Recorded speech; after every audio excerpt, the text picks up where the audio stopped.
인간이 다른 동물들보다 언어를 사용하게 되는 것은 상호 뜻을 전달하기 위함이요.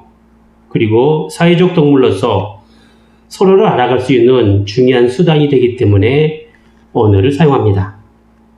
그래서 사람을 설득하는 것도 1차적으로 언어를 사용해서 하는 것이고, 서로를 신뢰하게 되는 것도 상대방의 말을 통해서 이루어지게 되는 것입니다.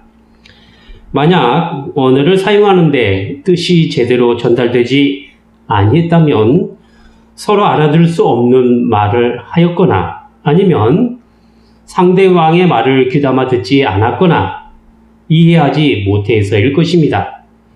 그렇기 때문에 우리가 상대방을 향하여 무슨 말을 전달하고자 할 때에는 반드시 상대방의 수준에 따라 알아들을 수 있는 말로 해야 하며, 들을 수 있는 상황에서 말을 해야만 합니다. 교회에서 사용하는 많은 은사 가운데 오늘 등장하는 은사는 예언의 은사와 그리고 방언의 은사입니다. 모두 언어와 관련이 있는 은사입니다. 그리고 이렇게 언어와 관련이 있는 은사를 신령하다라고 표현하면서 그것을 사모하라고 말씀하고 계십니다. 이제 오늘의 이야기를 함께 들어가 보면서 교회에서 사모해야 할 신령한 은사에 대해서 함께 알아보도록 하겠습니다. 우선 첫 번째로 언어로 된 방언과 예언이 어떤 것인지에 대한 이야기입니다. 2절부터 4절 말씀입니다. 방언을 말하는 자는 사람에게 하지 아니하고 하나님께 하나니, 이는 알아듣는 자가 없고 그 영으로 비밀을 말함이니라. 그러나 예언하는 자는 사람에게 말하여 덕을 세우며 권면하며 안위하는 것이요, 방언을 말하는 자는 자기의 덕을 세우고 예언하는 자는 교회의 덕을 세우나니 라고 했습니다. 오늘의 말씀에는 방언과 예언이 등장하는데, 둘 다 언어를 사용하여서 말로써 사람에게나 혹은 교회에 유익을 끼칠 수 있는 은사입니다.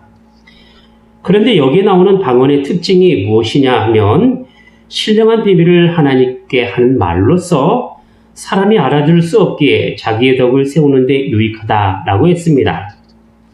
반면에 예언은 사람이 알아들을 수 있도록 사람을 향하여 하는 덕스러운 말이요, 권면하는 말이요, 안위하는 말이 됩니다. 한마디로 말해서 교회의 덕을 세우는 데 유익한 은사가 바로 예언의 은사가 되는 것이지요.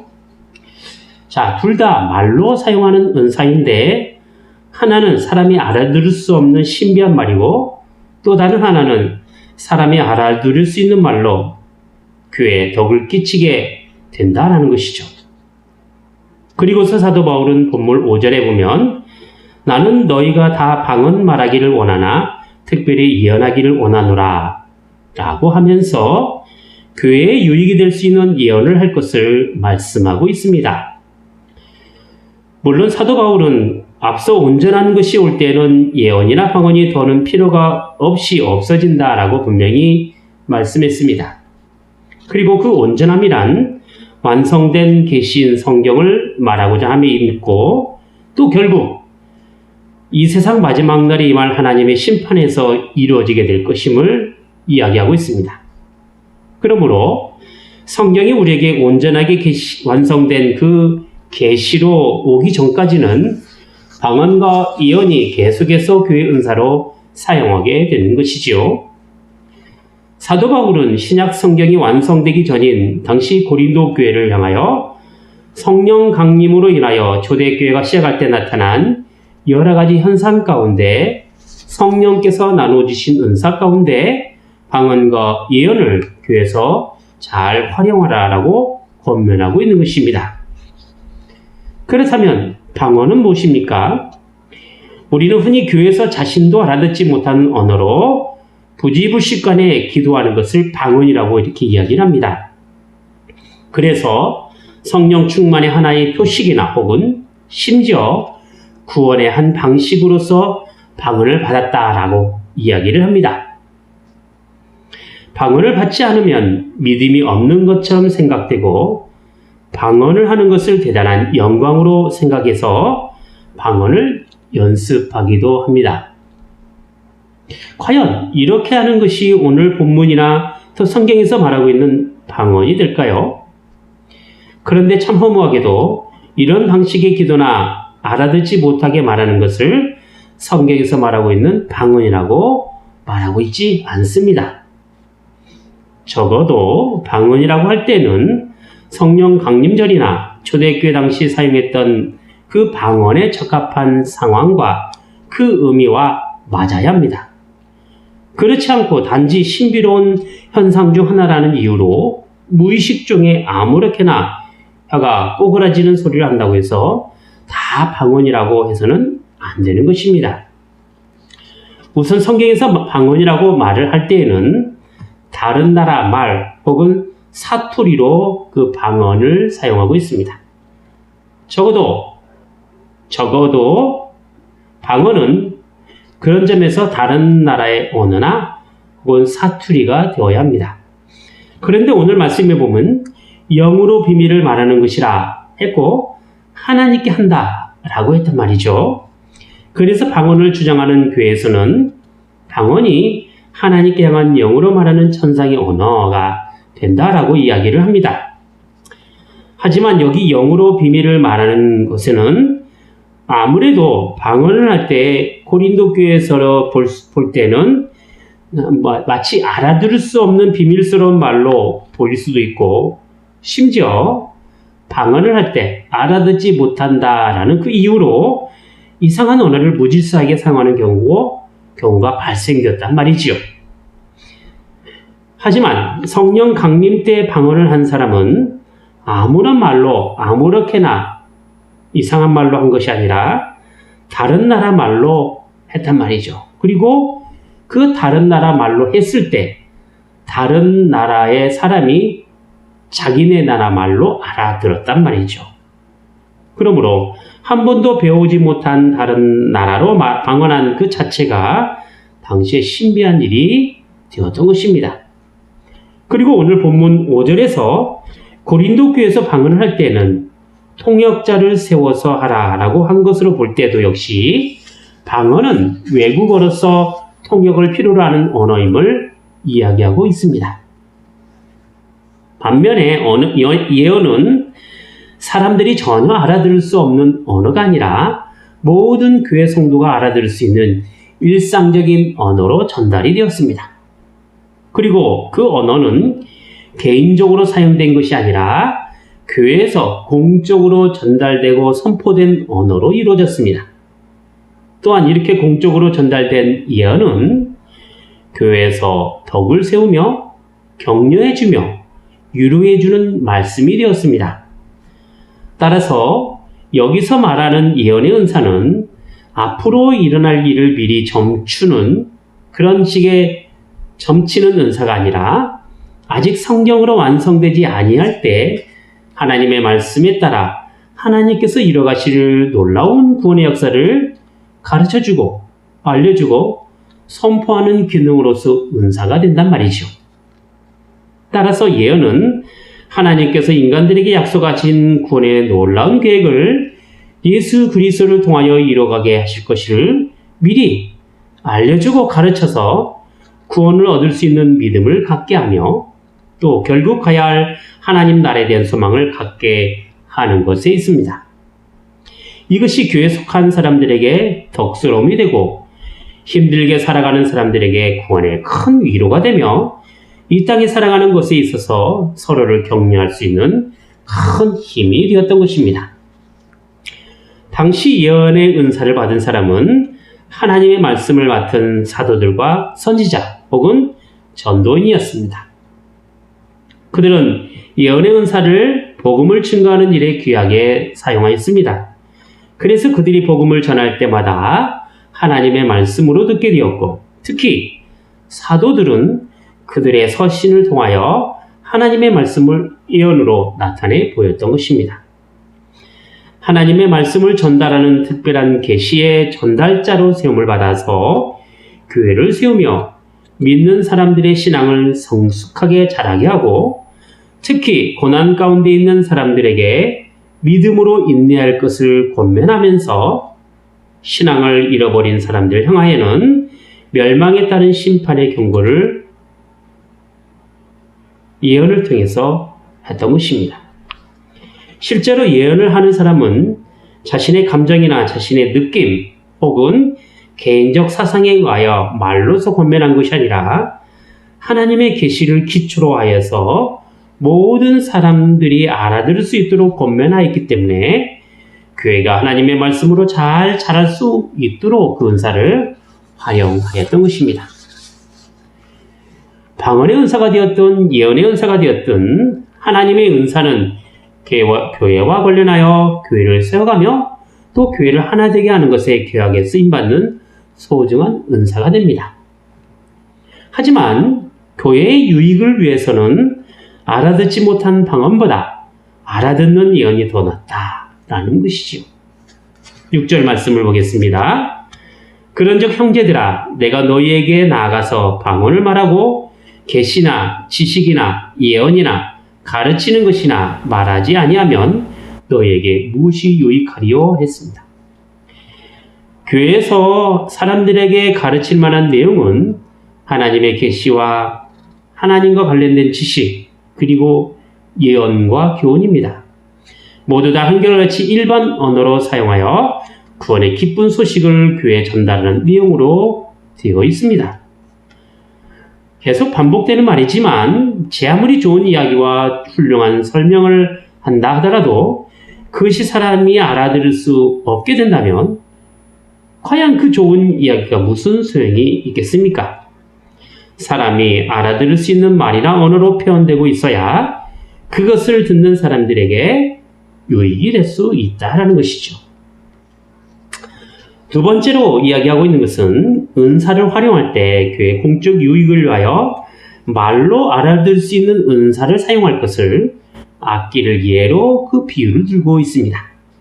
7절과 8절 말씀입니다. 혹 전하 검문고와 같이 생명 없는 것이 소리를 낼 때 그 음의 분별을 내지 아니하면 저 부는 것인지 검은고 타는 것인지 어찌 알게 되리요? 만일 나팔이 분명치 못한 소리를 내면 누가 전쟁을 예비하리요? 했습니다. 자, 여기서 말하는 저는 가로로 입에 대고 부는 피리를 말하고 있고 또 검은고는 우리식으로 표현하고 있지만 손으로 뜯어서 소리를 내는 악기로서 당시 하프 종류를 이야기하고 있습니다. 말하자면 악기가 제 음을 가지고 곡조와 장단에 따라 소리를 제대로 내는 것이 악기가 가지고 있는 생명이라 할 수 있지요. 자, 그런데 그렇지 않고 아무렇게나 소리를 낸다면 어찌 피리와 하프가 될 수 있겠느냐라는 것이죠. 또 전쟁터에서 나팔을 불 때 공격 나팔을 하는 것인지 아니면 후퇴 나팔을 하는 것인지 분명하게 그 나팔 소리로 불리지 않는다면 누가 그 전쟁을 준비하면서 전쟁에 임할 수 있겠느냐라는 것이죠. 악기가 제 음으로 소리를 내고 나팔이 상황에 따라 소리를 바르게 불 때 비로소 제 역할을 하는 것처럼 교회에서 사용되는 은사도 사람들이 알아듣고 깨닫고 감동이 될 수 있는 언어로 사용되어야 한다는 것입니다. 사람이 전혀 알아듣지 못한 언어나 또 알아듣지 못한 말을 사용하게 되면 설령 그것이 좋은 말이라 할지라도 의사소통이 되지 않는 바에야 아무런 의미가 없게 되는 것입니다. 물론 교회에서 사용되는 언어는 분명 신앙과 관련된 언어가 있고 믿음으로 고백하는 차원에서 나타내는 언어가 있습니다. 그래서 때로는 처음 교회에 나오는 사람들에게는 매우 낯선 언어를 접하기도 하고 조금은 불편한 언어이거나 혹은 이해가 되지 않는 언어가 될 수도 있을 것입니다. 하지만 이렇게 성경에서 나오는 언어들은 대체적으로 성경에 등장하는 인물의 이름이거나 혹은 신앙 고백에서 나오는 언어이기 때문에 나중에는 들어서 익숙한 언어가 될 것입니다. 하지만 방언과 같이 소리를 낸 결과가 전혀 자신의 구원이나 신앙 혹은 믿음과 관련된 내용에 도움이 되지도 못하고 유익한 결과를 갖지 못하는 것이라고 한다면 의미가 없다 이렇게 이야기를 할 수 있는 것입니다. 이 세상에 존재하는 모든 악기는 자기 나름의 소리를 가지고 있습니다. 그래서 어떤 악기냐에 따라서 그 악기의 고유한 소리를 낼 수가 있는 것입니다. 소리로 악기를 안다면 사람이 언어를 가지고 말할 때에도 마찬가지로 아무런 뜻이 없는 언어란 없다는 것이죠. 감동이 될 만한 곡을 음정과 박자에 맞춰서 피리로 불고 하프로 뜯게 된다면 사람들은 그 제대로 된 음악에 따라 감동하게 됩니다. 그것은 악기 고유의 음을 가지고 자기의 소리를 가지고 제대로 내기 때문에 그런 것이죠. 인간의 언어로 감동이 되는 것은 말이 가지고 있는 뜻이 제대로 이해가 되고 알아가고 깨닫게 될 때 가능합니다. 이것은 무슨 고급한 말이나 화려한 언어로가 아니라 사람의 눈높이에 맞춘 언어로 그 사람을 이해시키기 때문에 그렇습니다. 말 한마디로 천냥빚을 갚는다 라는 속담은 사람의 말이 얼마나 큰 능력으로 나타낼 수 있는가를 보여주는 하나의 단적인 예가 되는 것입니다. 긍정적인 말은 긍정적인 사고방식에서 나오고 좋은 말은 좋은 생각에서 나옵니다. 자기 말에 대한 능력은 많이 배우고 못 배우고의 차점이 아니라 어떤 사고방식과 어떤 생각을 가지고 살아가고 있느냐에 따라서 달라집니다. 뜻없는 소리는 분명히 없다고 했습니다. 그래서 사람은 부정적이고 나쁜 말을 사용하지 말아야 하는 것입니다. 왜냐하면 거기에는 다 자기 뜻이 포함되어 있기 때문에 그렇습니다. 그렇다면 알아듣지 못하는 소리를 낸다면 그것은 무엇이라고 이야기를 하고 있습니까? 11절 말씀입니다. 그러므로 내가 그 소리의 뜻을 알지 못하면 내가 말하는 자에게 야만이 되고 말하는 자도 내게 야만이 되리니 라고 했단 말이죠. 여기서 말하는 야만은 외국인을 의미하는 말입니다. 그래서 전혀 소통할 수 없는 존재가 된다라는 말이죠.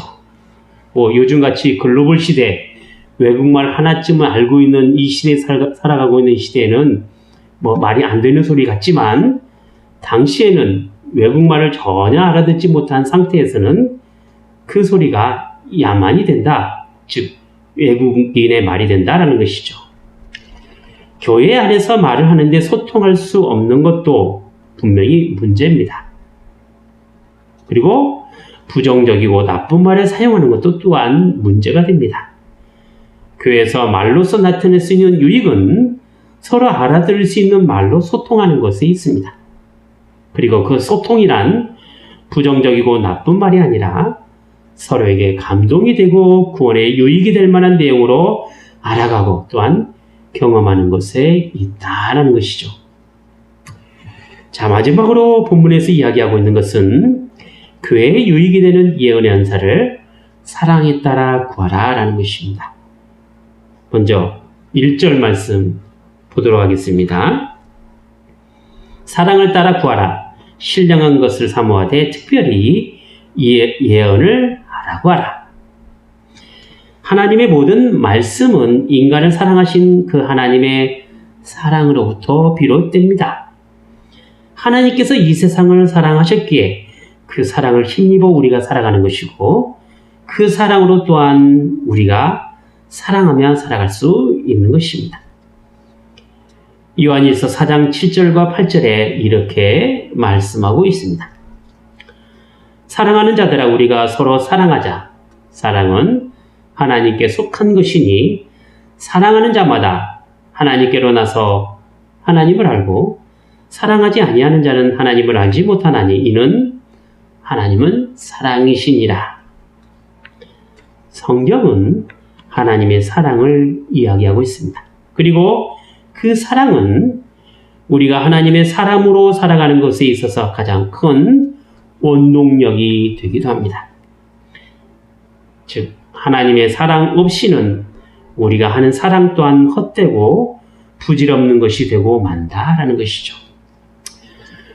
부모가 자식을 사랑하는 것, 이게 하나님의 사랑으로부터 나왔다라는 사실을 고백할 때 그 사랑이 참된 사랑으로 나타날 수 있는 것입니다. 그렇게 되지 않으면 자식을 사랑한다는 명목으로 부모의 권위를 내세우거나 부모의 욕심을 채우기 위한 수단으로 그 사랑이 변질될 수가 있습니다. 형제간의 우정이나 남녀간의 사랑도 마찬가지입니다. 친구간의 우정도 마찬가지죠. 혈육의 정으로나 뜨거운 남녀만의 사랑만으로는 참된 사랑을 가질 수가 없습니다.